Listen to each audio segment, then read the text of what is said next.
Assalamualaikum warahmatullahi wabarakatuh. Salam sehat dan bahagia untuk kita semua.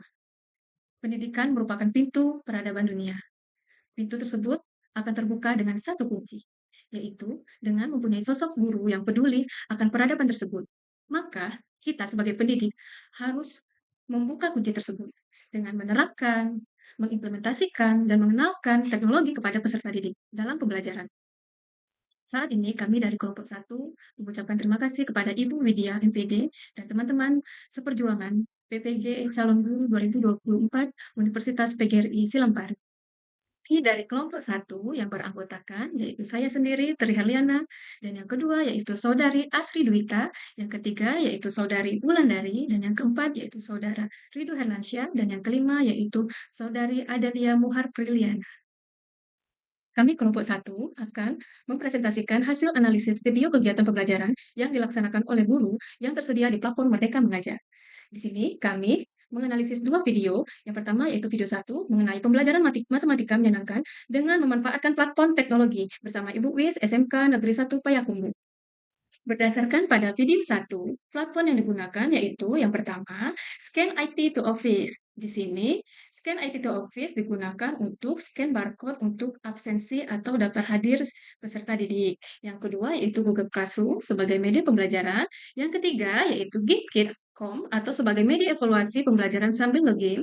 Dan yang keempat yaitu Paddle.com sebagai media refleksi akhir pembelajaran. Berdasarkan penjelasan sebelumnya, pada video satu, platform yang digunakan yaitu yang pertama yaitu Scan IT to Office, di mana Scan IT to Office ini digunakan untuk scan barcode daftar hadir peserta didik atau absensi peserta didik. Di sini saya akan menganalisis Scan IT to Office berdasarkan analisis SWOT. Analisis yang pertama yaitu strength atau kekuatan dari Scan IT to Office. Jadi kekuatan dari Scan IT to Office yaitu otomatis proses absensi, yaitu mempercepat proses pengambilan daftar hadir secara otomatis dengan memindai dokumen fisik seperti kartu pelajar, tanda pengenal, QR code, sehingga lebih efisien daripada metode manual. Yang kedua yaitu akurasi data, mengurangi kesalahan manusia dalam pengisian absensi karena data siswa dipindai dan disimpan langsung secara digital, memastikan akurasi yang lebih tinggi. Yang ketiga yaitu analisis data, memungkinkan analisis data kehadiran dengan cepat, membantu guru dan administrasi dalam memantau pola kehadiran dan mengidentifikasi siswa yang sering absen. Yang keempat itu ramah lingkungan, mengurangi penggunaan kertas dalam proses absensi, sejalan dengan inisiatif ramah lingkungan yang sering diterapkan dalam institusi pendidikan. Analisis yang kedua itu weakness atau kelemahan dari Scan IT to Office. Kelemahan dari Scan IT to Office yaitu tergantung pada teknologi. Penggunaan aplikasi ini sepenuhnya bergantung pada perangkat digital dan koneksi internet yang stabil. Jika terjadi gangguan jaringan atau perangkat tidak berfungsi, maka proses absensi bisa terhambat. Yang kedua yaitu masalah keadaan data. Meskipun ada sistem keamanan, data absensi siswa bisa berisiko jika terjadi peretasan dan kebocoran atau serangan cyber. Maka perlindungan data siswa menjadi tantangan penting bagi guru dan peserta didik. Yang ketiga yaitu kurangnya aksesibilitas untuk semua siswa. Tidak semua peserta didik mempunyai perangkat yang mendukung aplikasi, seperti tidak semua siswa mempunyai handphone, terus di daerah-daerah yang terpencil atau yang daerah yang berkembang, itu susahnya akses sinyal atau akses internet yang digunakan. Maka hal ini bisa menghambat penggunaan aplikasi secara menyeluruh. Yang keempat yaitu kesalahan pemindahan, yaitu di sini mereka menggunakan scan barcode. Nah, di sini sering terjadi pemindahan QR kode atau kartu identitas mungkin tidak selalu berjalan mulus, terutama jika ada masalah dengan kamera perangkat, pencahayaan, atau kondisi fisik kode atau barcode yang tidak jelas. Selanjutnya yaitu oportunis atau peluang. Semakin banyak sekolah yang beralih ke solusi digital untuk pengelolaan dokumen, pengasipan, terus pemindaian daftar hadir atau scan barcode daftar hadir dan absensi guru, dan scan barcode daftar hadir peserta didik. Namun tidak seluruh peserta didik melakukan scan barcode di sekolah, apalagi sekolah-sekolah yang masih di daerah berkembang. Hal ini karena keterbatasan sinyal atau tidak semua peserta didik itu mempunyai handphone atau jaringan listrik yang ada di sekolah itu tidak tersedia. Dan analisis yang selanjutnya yaitu threat atau ancaman dari Scan IT to Office. Di sini ancaman yang pertama yaitu mengenai masalah keamanan data. Ancaman cyber seperti hacking atau kebocoran data bisa merusak Scan IT jika tidak diatasi dengan baik. Yang kedua yaitu memerlukan sinyal internet yang stabil dan persaingan yang ketat. Banyak aplikasi lain yang menawarkan solusi pemindaian dokumen seperti Adobe Scan, CamScammer, dan aplikasi pengolahan dokumen lainnya. Yang keempat itu perubahan teknologi yang cepat. Jika Scan IT tidak terus meningkatkan atau tidak terus berinovasi, maka Scan IT akan mengalami ketertinggalan. Teman-teman, hasil penelitian dari Munasi Astuti Aulia terkait dengan efektivitas penggunaan Google Classroom menyatakan bahwa terdapat 51 sampel guru. Dalam hal ini, penelitian mengatakan bahwa 83,27% guru menggunakan Google Classroom dan 84,13% guru menyatakan bahwa Google Classroom dinyatakan efektif.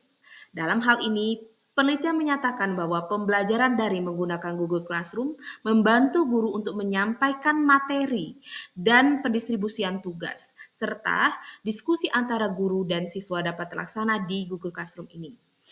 Hal itu juga yang dilakukan oleh salah satu guru di platform Merdeka Mengajar pada video pertama. Berdasarkan video yang telah kami lihat, bahwa guru memberikan pengumuman kepada siswa bahwa akan diadakan suatu pembelajaran di kelas dengan materi yang akan disampaikan. Materi tersebut disampaikan oleh guru melalui video yang ada di Google Classroom dan juga guru tersebut memberikan tugas yang ada di Google Classroom tersebut. Pada saat mereka sudah bertemu di dalam kelas, guru meminta siswa untuk membaca materi yang ada di dalam Google Classroom, kemudian melaksanakan atau mengerjakan tugas secara berkelompok di dalam kelas. Guru membagi kelompok menjadi 4-5 orang siswa. Itu yang telah diterapkan oleh guru tersebut.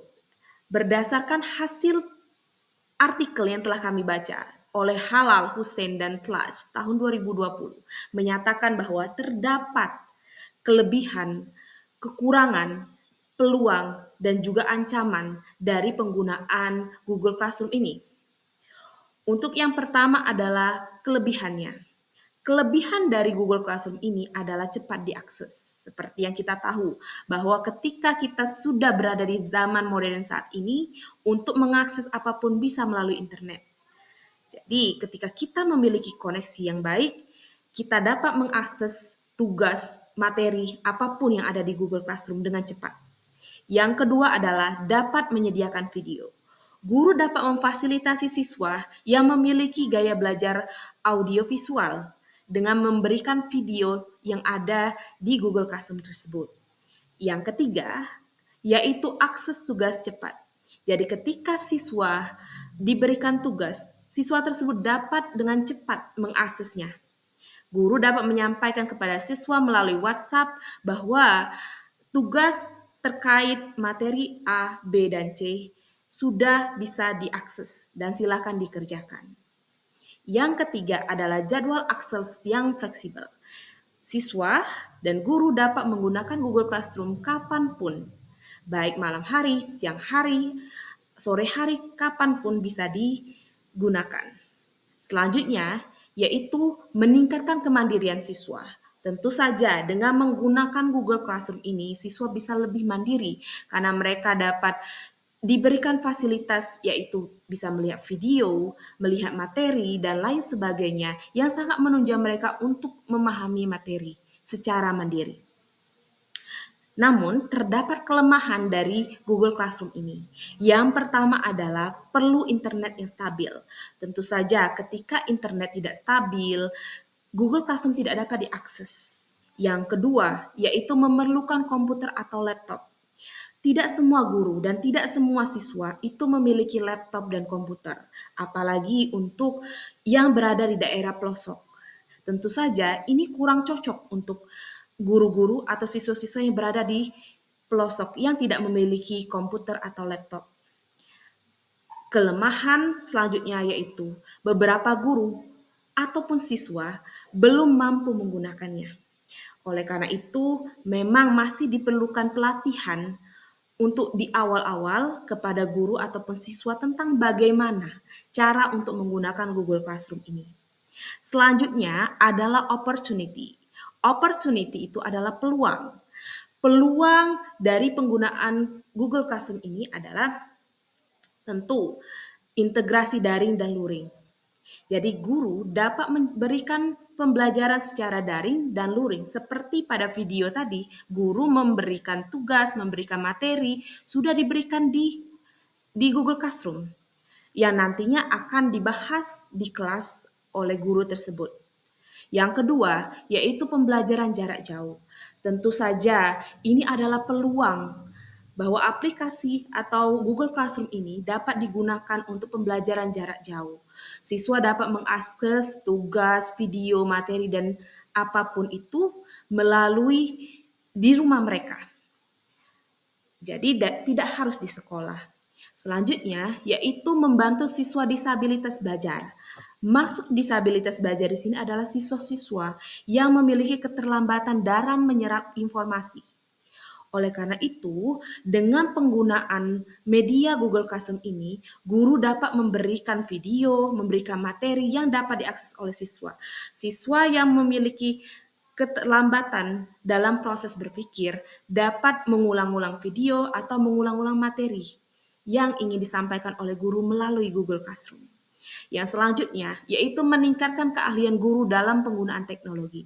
Tentu saja ini adalah peluang setelah kita berada di zaman sekarang sudah ada Google Classroom, guru dapat belajar untuk menjadi guru sesuai dengan pembelajaran abad 21 yaitu menggunakan teknologi. Guru bisa memiliki keahlian dalam penggunaan teknologi. Selanjutnya yaitu aturan-aturan baru yang mendukung penggunaan media. Peluangnya adalah di abad 2021 ini mungkin saja akan diadakan suatu aturan-aturan oleh pemerintah di mana penggunaan Google Classroom ini dapat dilaksanakan oleh guru atau lebih ditekankan untuk dipakai oleh guru. Threats atau ancaman. Ancamannya adalah koneksi internet. Tentu saja jika koneksi internet tidak stabil, tidak baik, Google Classroom ini kurang efektif untuk diterapkan di kelas ataupun kurang efektif untuk menjadi media pembelajaran daring pada siswa. Selanjutnya yaitu ketergantungan siswa dalam telepon pintar. Ketika siswa melihat terus telepon mereka, tentu itu tidak baik untuk mereka, terutama untuk mata mereka. Mungkin saja mereka akan menjadi minus matanya. Karena apa? Karena selalu melihat smartphone. Jadi ada kemungkinan terdapat ketergantungan siswa pada telepon pintar. Yang kedua yaitu kecurangan mengerjakan tugas. Tentu saja di Google Classroom ini tidak dapat diketahui mana saja siswa yang mereka itu curang atau tidak. Tetapi berdasarkan hasil dari jawaban mereka, tentu guru bisa memberikan perbandingan apakah siswa ini curang atau tidak. Tetapi untuk secara keseluruhan tentu saja kecurangan untuk mengerjakan tugas adalah ancaman yang dapat terjadi. Yang selanjutnya adalah tidak mendapatkan pengalaman personal langsung. Untuk beberapa mata pelajaran seperti kimia pada dasarnya yang mereka harus berada di dalam lab. Dan jika hanya menggunakan Google Classroom ini atau pembelajaran jarak jauh, tentu saja tidak akan memberikan pengalaman personal secara langsung. Padahal terkadang pengalaman personal adalah hal yang sangat penting untuk membangun pengetahuan siswa dalam memperoleh pengetahuan untuk materi-materi tertentu.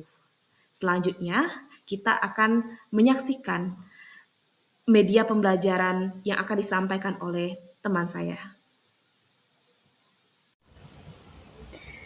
Assalamualaikum warahmatullahi wabarakatuh. Perkenalkan, nama saya Ulandari. Saya akan menjelaskan teknologi dan multimedia yang digunakan oleh guru selanjutnya pada video pembelajaran pertama ini, yaitu GameKit.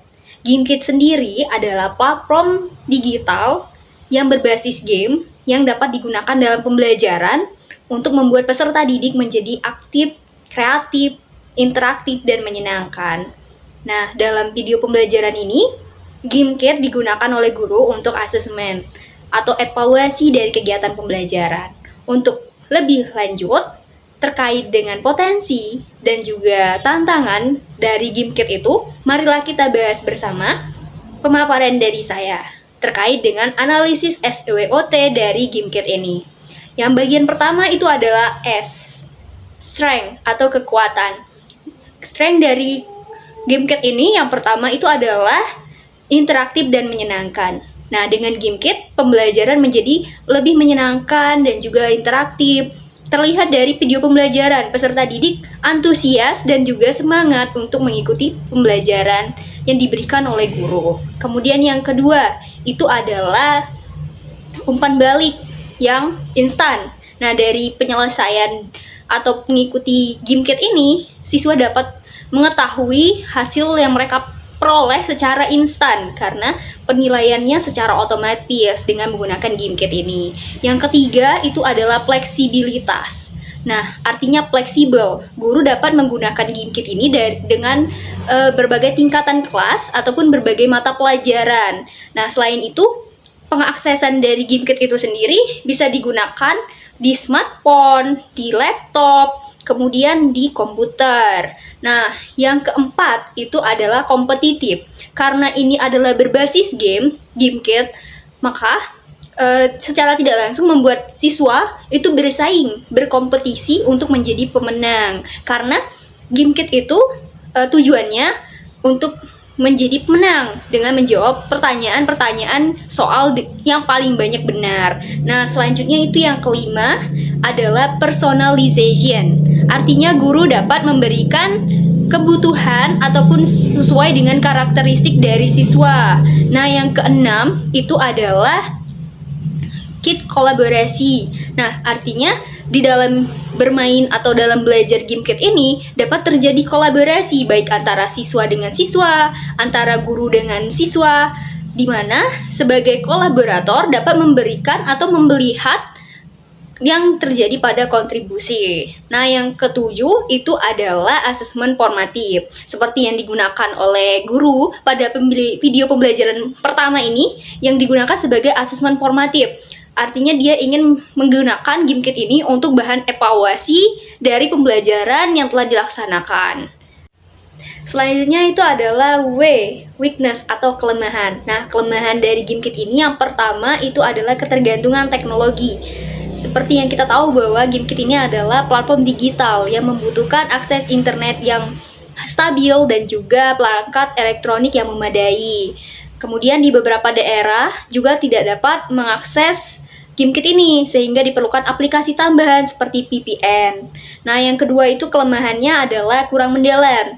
Seperti yang kita tahu bahwa GameKit ini adalah tujuannya untuk menjadi pemenang dengan menjawab pertanyaan sebanyak-banyaknya dengan benar sehingga dimungkinkan tidak adanya pemahaman konsep materi bagi siswa secara mendalam. Kemudian yang ketiga itu adalah potensi distraksi. Nah, distraksi di sini adalah terkait dengan fitur-fitur yang terdapat di dalam GameKit seperti elemen dan juga avatar yang mengganggu atau mengalihkan perhatian peserta didik ke tempat yang lainnya, tidak pada materi pembelajaran ataupun pada pertanyaan kuis. Nah, yang keempat itu terkait dengan biaya. Nah, GameKit itu hadir dengan versi gratis dan juga versi berbayar. Nah, kalau misalnya versi berbayar, yang pastinya kita tahu dilengkapi fitur-fitur tambahan atau premium seperti adanya unggahan, foto, gambar, dan juga cara lain untuk bergabung ke dalam GameKit. Nah, selanjutnya kalau misalnya GameKit yang versi gratis itu hanyalah pada kegunaan yang basic saja atau hanya kegunaan yang mendasar. Baik, selanjutnya itu adalah analisis terkait dengan bagian U, opportunities atau peluang. Nah, peluang GameKit di sini yang pertama itu dapat diintegrasikan dengan teknologi lain seperti dengan Google Classroom, dengan Moodle, dengan PowerPoint, di mana di dalam video pembelajaran guru telah mengintegrasikan GameKit dengan Google Classroom. Nah, yang kedua itu adalah pengembangan fitur. Pengembangan GameKit terus berinovasi untuk memberikan pembelajaran yang lebih baik dan menarik dengan menambahkan fitur-fitur terbaru. Kemudian yang ketiga itu adalah pembelajaran jarak jauh. Nah, GameKit dimungkinkan untuk terjadinya pembelajaran jarak jauh karena dapat diakses di mana saja. Kemudian yang keempat itu adalah pembelajaran kolaboratif. Di dalam GameKit terdapat kit kolaborasi, dimungkinkan terjadi kolaborasi antara siswa dengan siswa, antara siswa dengan guru, sehingga dapat memudahkan tercapainya tujuan, yaitu memenangkan kuis ataupun misi yang terdapat di dalam GameKit ini. Nah, yang kelima itu adalah kolaborasi guru. Nah, guru dapat berbagi dan juga menggunakan GameKit yang telah dibuat oleh guru lain. Baik, selanjutnya kita akan menganalisis bagian T, threats atau ancaman. Nah, ancaman bagi GameKit ini yang pertama itu adalah munculnya platform lain. Di era teknologi saat ini, persaingan di antara platform pembelajaran berbasis game lainnya pasti akan terus terjadi. Nah, yang kedua itu adalah perubahan kurikulum. Kurikulum itu akan mempengaruhi isi ataupun konten yang terdapat di dalam GameKit, sehingga diperlukan adanya penyesuaian bagi GameKit itu sendiri. Nah, yang ketiga itu adalah kesenjangan digital. Nah, kesenjangan digital terjadi karena tidak semua peserta didik itu memiliki teknologi yang sama, sehingga akan terjadi kesenjangan dalam pembelajaran. Nah, yang keempat itu adalah keamanan data. Nah, dikarenakan pembelajaran dengan GameKit ini menggunakan digital, dipastikan akan adanya kemungkinan untuk kebocoran data jika tidak memiliki keamanan atau sistem yang lebih memadai. Nah, dari pemaparan tadi dapat kita ambil kesimpulan bahwa GameKit itu berpotensi besar untuk digunakan dalam proses pembelajaran karena melibatkan peserta didik secara langsung. Nah, dengan adanya hal tersebut, kita dapat memanfaatkannya secara maksimal dengan memperhatikan terlebih dahulu bagaimana ancaman dan juga kelemahan yang mungkin muncul. Guru dapat memilih dengan bijak dan juga menggunakan dengan bijak GameKit dengan mengintegrasikan dengan metode pembelajaran lainnya, sehingga peserta didik dapat mengalami pembelajaran yang lebih bermakna dan juga lengkap. Di sini pada video 1, Pedo.com digunakan untuk merefleksikan pembelajaran di kelas. Analisis SWOT yang kami temukan yaitu strength atau kekuatan, yaitu yang pertama memudahkan siswa untuk berpartisipasi. Siswa dan guru dapat berkomunikasi secara informal di ruang kerja yang sama, memungkinkan kolaborasi antar batasan waktu dan lokasi. Hal ini cukup efektif untuk kegiatan kelompok interaktif dan diskusi kelas. Yang kedua, yaitu siswa dapat mengekspresikan ide-ide mereka secara kreatif dengan memasukkan teks, gambar, video, dan media lainnya dalam refleksi mereka. Yang ketiga, yaitu fleksibilitas dan aksesibilitas. Padahal dapat diakses dari berbagai perangkat seperti laptop, tablet, atau smartphone, sehingga memudahkan siswa. Analisis yang selanjutnya yaitu weakness atau kelemahan dari Paddle.com, yaitu fitur gratis yang terbatas. Versi gratis Paddle memiliki batasan pada jumlah papan yang dapat dibuat, yang bisa menjadi kendala bagi pengguna yang membutuhkan lebih banyak papan tanpa harus berlangganan. Jadi fitur gratis ini terbatas. Jadi jika ingin menggunakan lebih, maka kita harus berlangganan atau berbayar. Yang kedua yaitu keamanan dan privasi. Jika tidak diatur dengan baik, papan bisa diakses oleh orang lain yang tidak diinginkan. Analisis yang selanjutnya yaitu oportunis atau peluang dari Padlet.com ini, yaitu yang pertama yaitu ekspansi fitur dan integrasi, yaitu menambahkan lebih banyak integrasi dengan platform lain seperti Google Worksheet, Microsoft atau platform e-learning lainnya. Dapat meningkatkan fungsionalitas Paddle dan menarik lebih banyak pengguna. Yang kedua itu pengembangan fitur kolaborasi lanjutan. Menambahkan fitur-fitur kolaborasi canggih seperti alat untuk diskusi atau voting bisa memberikan nilai tambah untuk penggunaan bisnis dan tim kerja. Analisis yang selanjutnya yaitu threat atau ancaman, ketergantungan pada internet. Karena berbasis cloud, Padlet membutuhkan koneksi internet yang stabil. Ini bisa menjadi masalah bagi pengguna di area dengan konektivitas atau rendah atau jaringan akses internet yang sangat rendah.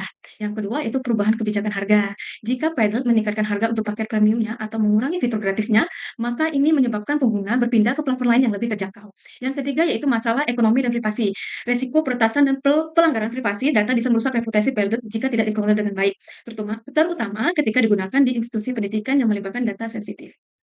Analisis selanjutnya yaitu pada video 2 yang berjudul Pembelajaran Matematika dengan Model PBL dengan Berbantuan Teknologi Digital oleh Bapak Rega Pragiwa Nugraha SPD di SMA Negeri 1 Marga Rahayu. Pada video kedua, platform yang digunakan yaitu berupa YouTube sebagai media pembelajaran, dan yang kedua yaitu aplikasi Kahoot sebagai evaluasi pembelajaran, dan yang ketiga yaitu Google Chrome sebagai media refleksi pembelajaran. Selanjutnya YouTube. Pada video pembelajaran yang kedua dengan judul Video Pembatik, Pembelajaran Matematika dengan Model Problem Based Learning Berbantuan Teknologi Digital. Nah, dalam video tersebut, salah satu media atau teknologi yang digunakan adalah YouTube.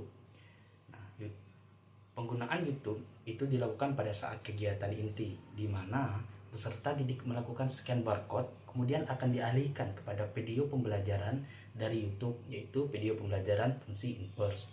YouTube sendiri didirikan pada tahun 2005 oleh 3 orang, yaitu Chad Hurley, Steve Chen, dan Jawed Karim. Pada tahun 2006, YouTube diakuisisi oleh Google. Nah, YouTube sendiri memiliki banyak keunggulan.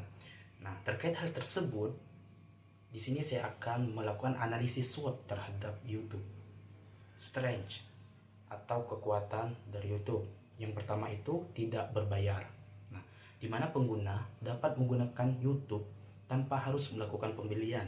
YouTube sendiri dapat diunduh atau didownload secara gratis melalui Play Store atau App Store lainnya, atau bisa juga dengan langsung mengunjungi website www.youtube.com. Yang kedua, monetisasi. Nah, YouTube menyediakan berbagai cara bagi konten kreator untuk menghasilkan uang, seperti program mitra YouTube, iklan, donasi dari subscriber, dan lainnya. Tentu saja dengan syarat sudah memiliki banyak subscriber dan jumlah penonton yang telah dibuat. Yang ketiga, mudah diakses. Nah, pengguna tidak perlu memiliki kemampuan atau keahlian komputer untuk melakukan atau mengakses YouTube, sehingga YouTube itu sangat mudah digunakan. Bahkan YouTube juga memiliki tutorial untuk pengguna dalam mengupload atau mengunggah video yang telah mereka buat ke YouTube. Yang keempat, familiar. YouTube juga merupakan aplikasi atau platform yang sangat familiar. Hal ini dibuktikan dengan data pengguna aktif YouTube mencapai 2,74 miliar pada tahun 2024. Dan yang kelima, keberagaman konten.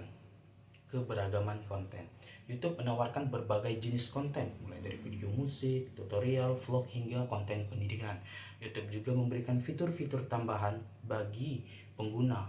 Hal itu bertujuan untuk mempermudah pengguna dalam menonton, seperti subtitle, anotasi, autoplay, kecepatan video yang bisa diatur, live streaming, YouTube Shorts, YouTube Stories, dan YouTube Premium. Selanjutnya, weakness atau kelemahan dari YouTube. Yang pertama itu terdapat konten-konten yang tidak pantas. Beberapa konten, terutama konten video dari YouTube itu berisi konten provokatif, kekerasan, kebencian atau ujaran kebencian, propaganda, dan lainnya. Yang kedua, mudah teralihkan. Nah, mudah teralihkan di sini apabila peserta didik menggunakan YouTube untuk pembelajaran. Nah, peserta didik sangat mudah teralihkan dengan video yang telah direkomendasikan oleh YouTube, di mana algoritma YouTube cenderung mengutamakan konten mainstream, membuat konten-konten alternatif sulit mendapatkan jangkauan yang luas. Yang ketiga, bergantung dengan internet. Tentu saja, YouTube itu adalah salah satu aplikasi yang harus terhubung dengan jaringan internet. Pengguna harus memiliki jaringan internet yang stabil. Nah, hal itu nanti akan memberikan dampak pengalaman menonton menjadi lebih menarik dan bermakna. Yang keempat, iklan. Meskipun iklan merupakan salah satu monetisasi dari YouTube, adanya iklan yang berlebihan dan tidak relevan dengan apa yang kita tonton itu sangat mengganggu pengguna saat menonton video. Selanjutnya, opportunity atau peluang dari YouTube. Yang pertama, peningkatan pengguna internet. Nah, mengutip dari Databox, pengguna internet pada Januari 2024 mencapai 5,35 miliar. Dengan semakin banyaknya orang yang terhubung dengan internet, YouTube memiliki peluang untuk menjangkau lebih banyak penonton di seluruh dunia. Yang kedua, peningkatan permintaan konten. Di sini, permintaan terhadap konten video terus meningkat, baik untuk hiburan hingga pembelajaran. Hal ini tentu saja memberikan peluang bagi YouTube. Berdasarkan hal tersebut, YouTube bisa saja menjadi platform utama untuk konten pembelajaran online dengan bekerja sama dengan lembaga pendidikan atau menghadirkan kursus online yang terstruktur. Yang ketiga, inovasi dalam iklan.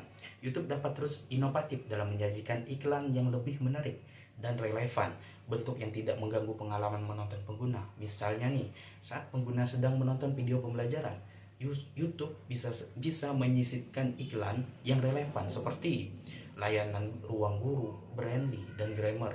Selanjutnya, trik atau ancaman yang akan dihadapi YouTube. Yang pertama itu adalah persaingan yang ketat. Persaingan dari platform video lainnya seperti TikTok dan Instagram dapat mengurangi pasar YouTube dan mengalihkan perhatian para konten kreator dan juga penonton. Yang kedua, penyebaran konten negatif.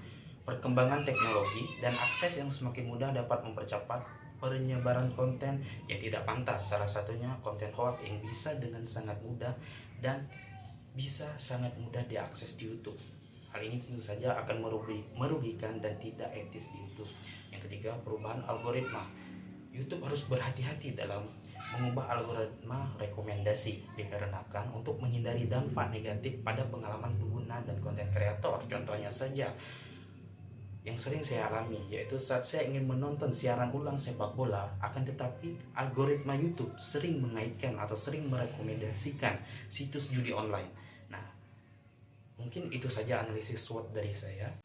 Baiklah, terima kasih kepada moderator atas kesempatannya. Di sini saya Adelia Muafiana akan menjelaskan mengenai analisis Kahoot dan Google Form dari video kedua. Di sini terlihat keunggulan atau strength dari Kahoot, yaitu visualisasi yang menarik, yaitu di sini adalah quiz-nya itu mempunyai efek visual yang dapat membantu siswa memahami konsep matematika dengan lebih baik. Selanjutnya yaitu mudah digunakan. Baik guru maupun siswa dapat dengan mudah menggunakan platform Kahoot ini. Selanjutnya yaitu fleksibilitas. Fleksibel pada Kahoot dapat digunakan untuk berbagai topik matematika, dari yang sederhana hingga yang kompleks. Yang terakhir yaitu kompetitif. Kompetitif di sini yaitu karena di Kahoot terdapat fitur-fitur seperti kuis cepat, maka adanya kompetisi yang membuat siswa lebih aktif terlibat dalam proses pembelajaran. Selanjutnya yaitu adalah weakness atau kelemahan. Pada kelemahan atau weakness ini, yang pertama yaitu ada ketergantungan pada teknologi, karena membutuhkan perangkat elektronik dan koneksi internet yang stabil. Selanjutnya yaitu keterbatasan tipe soal, karena pada Kahoot ini, meskipun bersifat fleksibel, Kahoot masih terpusat pada soal-soal pilihan ganda dan isian singkat, yang dengan soal-soal itu membutuhkan penalaran tingkat tinggi atau pencarian masalah yang lebih kompleks, jadi mungkin sulit untuk diatasi oleh peserta didik. Selanjutnya itu tekanan kompetisi. Tekanan kompetisi bagi siswa yang mungkin kurang percaya diri, maka tekanan itu dapat menurunkan motivasi belajar mereka.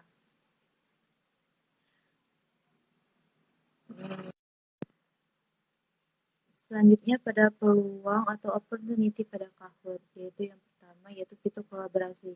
Fitur kolaborasi ini yaitu berisi kuis kelompok yang dapat menolong siswa untuk bekerja sama dan belajar satu sama lain. Selanjutnya yaitu pembelajaran yang berdiferensiasi. Pembelajaran diferensiasi dengan membuat beberapa versi kuis dengan tingkat kesulitan yang berbeda sehingga guru dapat mengakomodasi kebutuhan belajar siswa yang beragam. Dan yang terakhir yaitu sebagai evaluasi pembelajaran, yaitu guru dapat menggunakan aplikasi Kahoot ini untuk mengukur pemahaman siswa secara cepat dan efisien. Dan analisis yang terakhir yaitu threat atau ancaman. Yang pertama yaitu ketergantungan pada platform dan perangkat. Ketergantungan pada platform yaitu jika terjadi masalah teknis pada platform Kahoot, proses pembelajaran bisa terganggu. Selanjutnya yaitu ketergantungan pada pembelajaran, yaitu yang mana jika siswa tidak memiliki akses ke perangkat yang memadai, mereka akan kesulitan mengikuti pembelajaran menggunakan aplikasi Kahoot ini. Untuk yang terakhir yaitu biayanya. Meskipun ada versi gratisnya, versi berbayar mungkin diperlukan untuk fitur-fitur tambahan dari aplikasi Kahoot.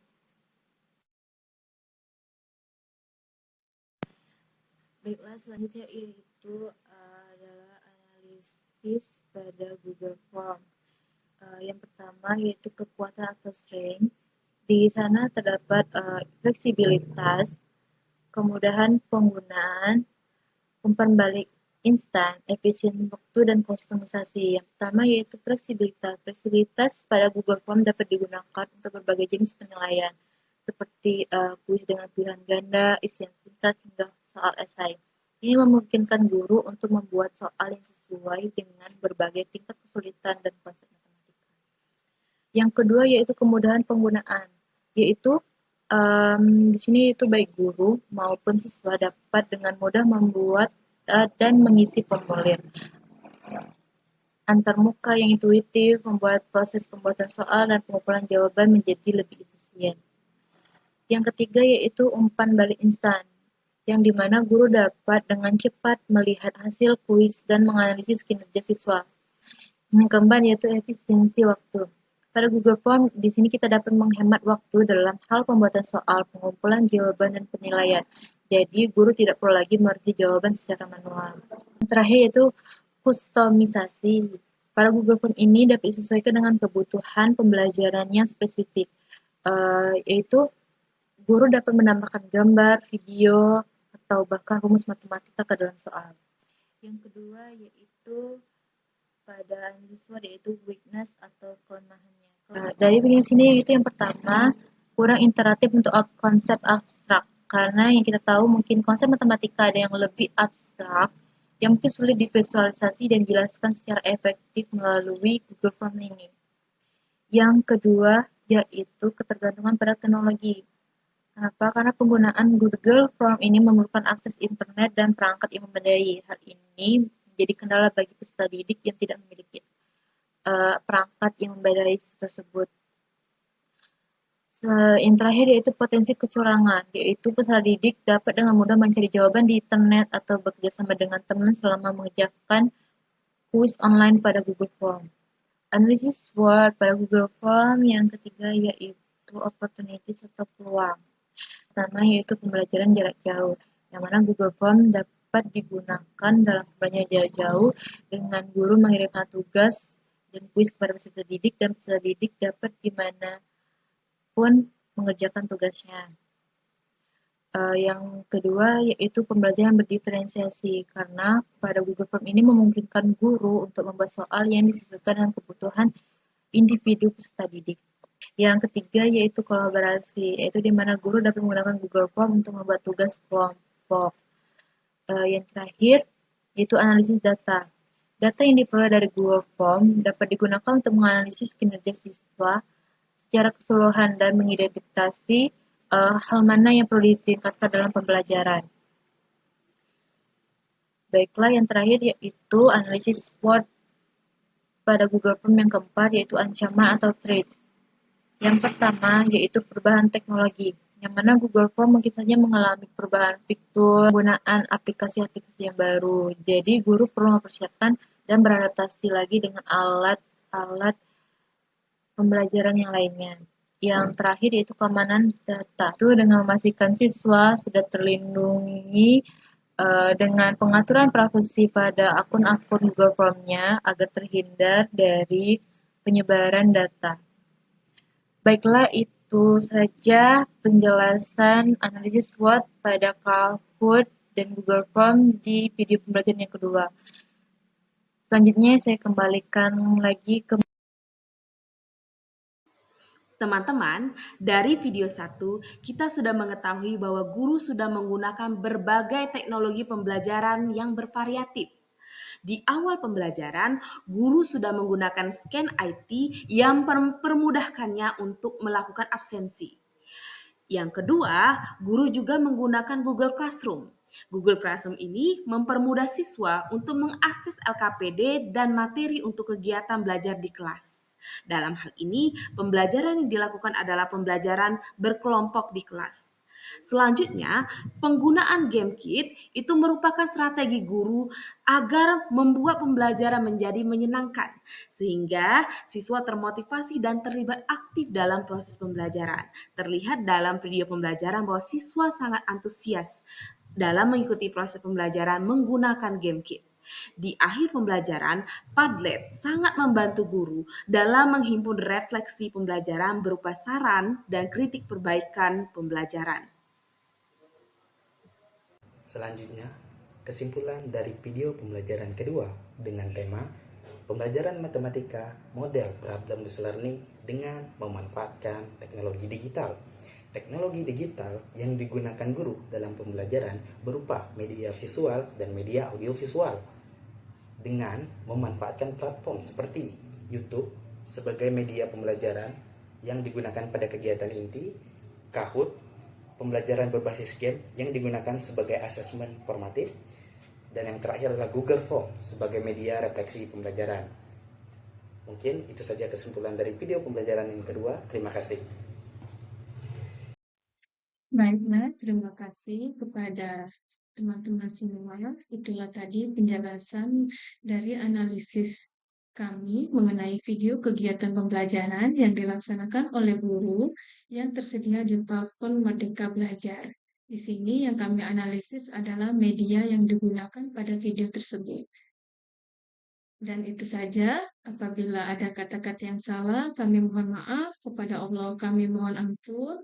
Kami akhiri, wassalamualaikum warahmatullahi wabarakatuh.